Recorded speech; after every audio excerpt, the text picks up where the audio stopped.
السلام علیکم دوستو، آج کی اس ویڈیو میں ہم پشتو زبان کی ارتقاء اور اس کی اہمیت پر بات کریں گے۔ دوستو، پشتو زبان نہ صرف خیبر پختونخوا میں بولی جاتی ہے بلکہ پاکستان کے ان تمام علاقوں میں بولی اور سمجھی جاتی ہے جہاں پختون آباد ہے۔ بلوچستان کے ایک وسیع علاقے اور خصوصاً کراچی میں پشتو بولنے والوں کی ایک اچھی خاصی تعداد موجود ہے۔ اس کے علاوہ افغانستان کی قومی زبان ہونے کی وجہ سے اسے ایک بین الاقوامی زبان کی حیثیت حاصل ہے۔ اس زبان کی ابتدا تقریباً 5000 سال پہلے افغانستان کے علاقے باختر یا بخت سے ہوئی تھی، جو موجودہ بلخ کے آس پاس کا علاقہ ہے۔ اسی نسبت سے اس کو باختو یا پختو کا نام دیا گیا، جو بعد میں پختو یا پشتو بن گیا۔ صوبہ خیبر پختونخوا میں پشتو زبان کی دو بنیادی لہجے ہیں۔ ایک لہجہ شمال مشرق کے علاقوں کا ہے جسے پشتو کا سخت لہجہ کہتے ہیں۔ دوسرا لہجہ نرم لہجہ ہے جو جنوب مغرب کے علاقوں میں مرسوم ہے۔ سخت لہجے کے پشتو میں بعض جگہ جہاں خ کا حرف استعمال ہوتا ہے، نرم لہجے کے پشتو میں اسی کے متبادل کے طور پر شین کا استعمال ہوتا ہے۔ اگرچہ پشتو ایک قدیم زبان ہے مگر پشتو ادب کا آغاز تحریری شکل میں اسلامی دور کے آغاز سے ہوتا ہے۔ پشتو زبان کی حرف تہجی محمد غزنوی کے دور میں سیف اللہ نامی ایک شخص نے وضع کی، جو آج تک رائج ہے۔ پشتو ادب کی ابتدا بھی دوسری مذہبوں زبانوں کی طرح شاعری سے ہوتی ہے اور امیر کروڑ کو پشتو کا پہلا شاعر تسلیم کیا جاتا ہے۔ تحقیق کے مطابق پشتو کی قدیم ترین کتاب بایزید انصاری کی لکھی ہوئی خیر البیاں ہے، جو بنیادی طور پر ایک درسی کتاب ہے جو دوسری کتاب محمد خوتک کا پٹا خزانہ یعنی چھپا ہوا خزانہ ہے۔ اس میں واقعات انتہائی قدیم ہے لیکن کتاب بعد میں لکھی گئی۔ 18ویں صدی میں پشتو زبان کی ترقی میں سب سے بڑا خط ہمت جت شاعر خوشحال خان خٹک کا تھا۔ اس کے مشہور تصانیف باز نامہ، دستار نامہ اور فضل نامہ شامل ہے۔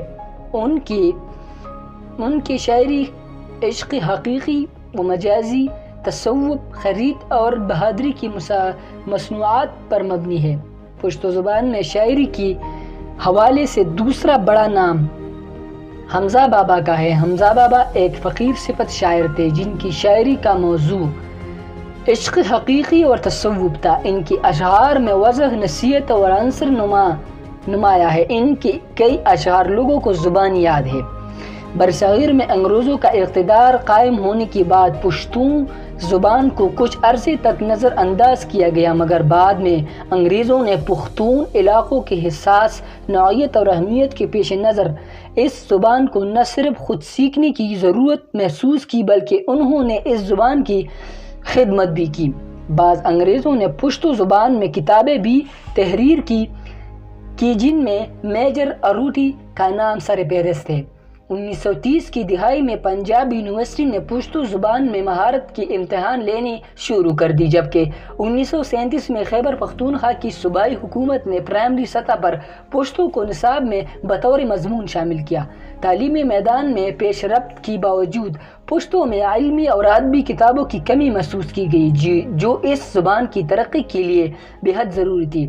چنانچہ 1955 میں پشاور یونیورسٹی میں پشتو اکیڈمی کی بنیاد رکھی گئی، جس نے نہ صرف پشتو ادب سے متعلق کتابوں کو جمع کر کے محفوظ کیا بلکہ دیگر زبانوں سے مستند کتابوں کا پشتو میں بھی ترجمہ کیا۔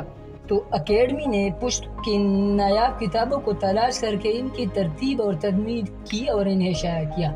اکیڈمی نے پشتو کی کئی موضوعات پر نئی کتابیں بھی لکھوائی اور شائع کی۔ دوسری علاقائی زبانوں کی طرح پشتو میں بھی لوک گیت ادب کا ایک اشباہ سرمایہ ہے۔ پشتو لوک گیت کی کئی اصناف ہیں مگر زیادہ تر اصناف چاربیتا، ٹپا وغیرہ شامل ہیں۔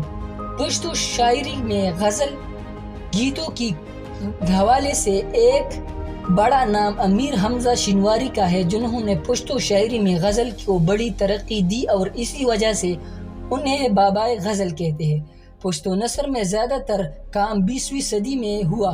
قیام پاکستان کے بعد جدید تعلیم کے زیر اثر نئے نظریات اور خیالات کی حامل اہل قلم نے پشتو لغات، گرامر نویسی، افسانہ نویسی، ڈرامہ نویسی، ناول نویسی اور سوانح نویسی میں نمایاں کام کیا۔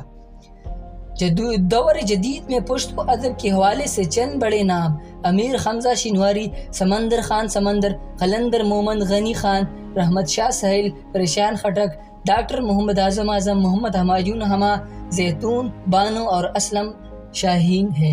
دوستو امید ہے آج کی یہ ویڈیو بھی آپ کو اچھی لگی ہوگی۔ ویڈیو اچھی لگے تو ویڈیو کو لائک اور چینل کو سبسکرائب کر دیجیے اور ساتھ میں بیل کے گھنٹی کا نشان بھی پریس کریں تاکہ ہماری آنے والی ویڈیو آپ تک بروقت پہنچ سکے۔ ویڈیو دیکھنے کا شکریہ۔